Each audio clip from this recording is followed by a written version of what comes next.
Muito bem, pessoal. E para concluir essa ideia, o porquê que a gente propõe uma certa rigidez científica em rejeitar a hipótese nula de normalidade? A questão é que o exercício diagnóstico, assim como o exercício prognóstico, ele corresponde a colocar um rótulo no paciente. Ao colocar um rótulo de doente ou portador da doença tal, ou ao colocar um rótulo no indivíduo como de alto risco, nós estamos, de uma certa forma, organizando o nosso pensamento. Por outro lado, todo rótulo promove um fenômeno psicológico e bem caracterizado que é o viés da categorização. Viés da categorização. O que significa isso?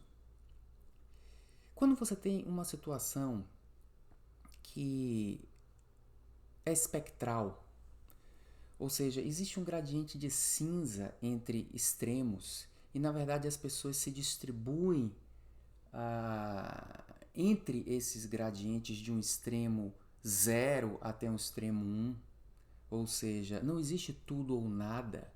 Diante dessas situações, e essas situações correspondem à avaliação de risco, onde na realidade o risco é um contínuo entre 0 e 1, mas correspondem também a situações de doença de pequena manifestação, de doença de manifestação leve, ok?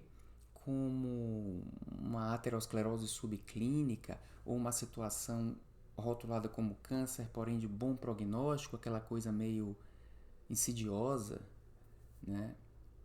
Ou até mesmo situações não só de manifestação leve, mas também situações onde não existe um padrão de verdade a respeito do diagnóstico, como se não existisse um padrão ouro.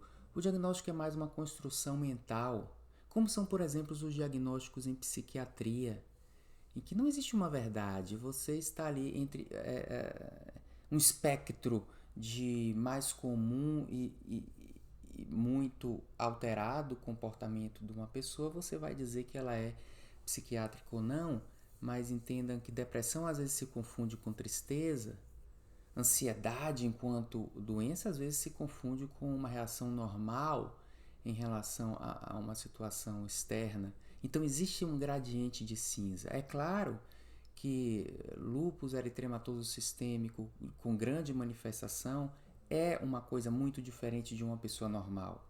Mas, portanto, existem diagnósticos que são de fato categorias.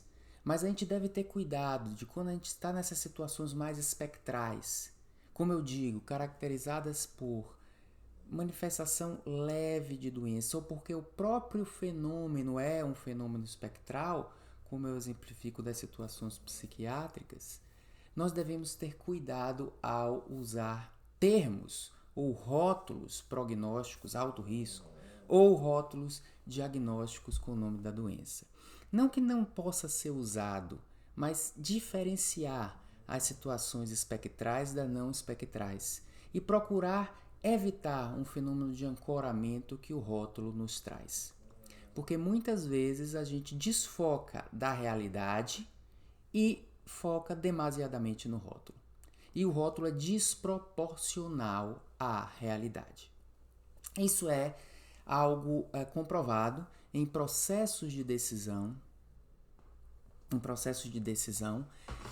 em diversas situações psicológicas, em processos de julgamento. Quando eu digo processos de decisão, me refiro muito a processos de julgamento de seres humanos. Então não precisamos, na realidade, falar aqui especificamente de médicos. Médicos são humanos e que se deparam com essas situações. Então, a ciência comportamental, existe uma autora psicóloga denominada Sheena Iyengar, que é uma indiana da Universidade de Colômbia, e ela é uma psicóloga conhecida, PhD, estuda processos de decisão e como as coisas influenciam nossos processos de decisão devida ou indevidamente. E essa psicóloga, ela é cega. Ela perdeu a visão na adolescência por causa de uma doença genética. E ela foi na manicure pintar as unhas e ela não consegue ver as cores. Então existiam duas cores meio avermelhadas que tinham um determinado nome, né? Um esmalte avermelhado que era cujo nome era Ballet Slippers, e um outro esmalte que o nome era Adore a Ball, né? E ela perguntou à manicure qual é a diferença dessas duas cores. E a manicure respondeu: uma cor ela é mais elegante, a outra cor ela é mais remonta mais a uma situação mais agressiva e menos elegante, caracterizou assim. E a cliente que estava sentada no lado caracterizou de uma maneira, utilizando esses adjetivos também.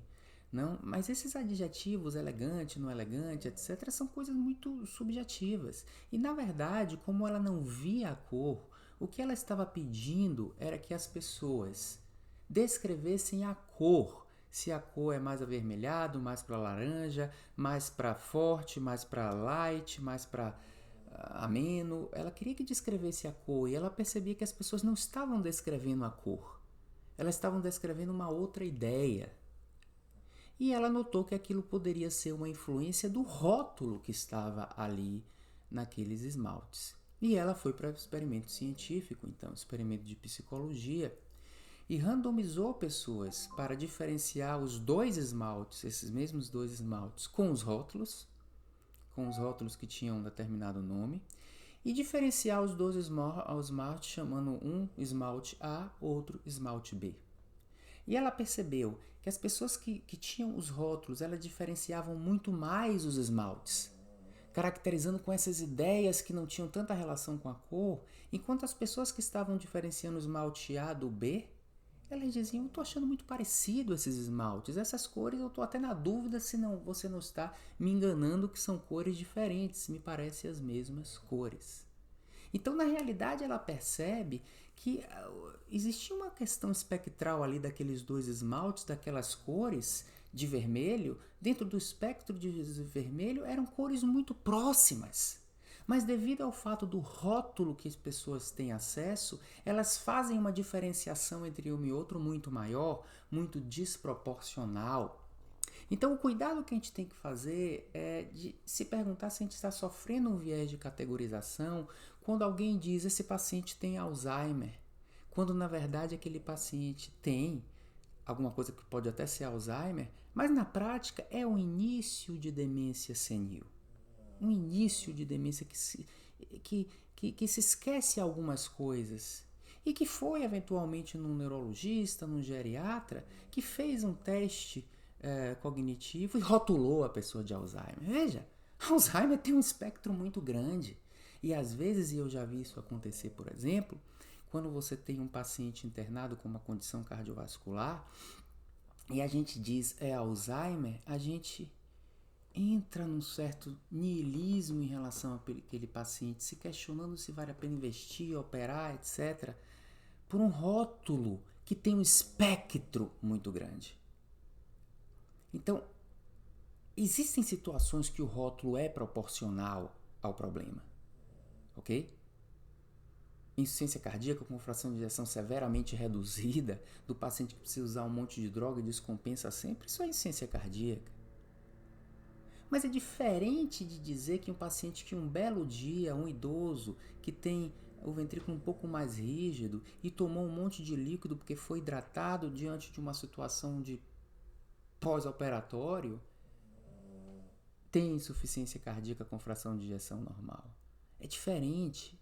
Então, um cuidado muito importante que a gente tem que ter é com nossa prática diagnóstica e prognóstica. E prognóstico ainda é algo, eu acho que mais complicado ainda, porque prognóstico é sempre algo de gradiente. Eu admiti que em diagnóstico são nessas situações específicas que há uma coisa mais espectral do que não espectral. Mas prognóstico é sempre espectral. Você está falando realmente não de algo que acontece, algo do presente, mas uma probabilidade futura. E o que a gente faz em prognóstico é rotular um indivíduo de alto risco. Por exemplo, alto risco cardiovascular é definido como 20% de risco de um evento cardiovascular. Ou seja, eu estou caracterizando como alto risco algo que o paciente tem probabilidade de 80% de não ter nada. Ok, essa é uma definição do ponto de vista preventivo, mas entendam que se esse paciente caracterizado como de alto risco, no espectro, ele está mais próximo do baixo risco do que de um risco determinístico de que algo vai acontecer. Então, diagnóstico e prognóstico é rotular e nós temos que entender que rótulo é útil, é uma placa que nos mostra uma direção, mas cuidado quando essa placa, esse rótulo, esse label, nos levam com tamanho entusiasmo para uma determinada direção. Se uma seta está dizendo para ir para lá, isso é no máximo uma sugestão. Pode ser que não seja a melhor ideia ir para lá, desde que você não entre na contramão, ok? Pode existir caminhos alternativos e a gente tem que estar sempre pensando e repensando em relação aos rótulos que a gente traz aos nossos pacientes no processo diagnóstico e prognóstico, porque isso influenciará no processo de decisão o que fazer com o paciente.